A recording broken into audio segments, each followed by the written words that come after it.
izləyicilər, bildiyiniz kimi Güllər balamızı bir neçə aydır ulserativ kolit xəstəliyindən müalicə etdiririk. Bağırsağındakı sancılar təbii ki dözülməzdir.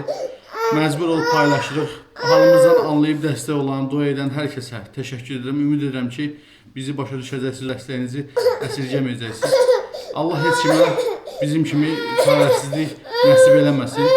Kömək olan, olmayan hər kəsə ancaq xoşbəxtlik arzu edirəm. Biz də təbii ki balamızı xilas eləmək istəyirik. Ona görə sizdən maksimum şəkildə dəstək olmağı rica edirəm. Ümid edirəm ki harayımıza səs verəcəksiniz, dəstək olacaqsınız, dua edəcəksiniz.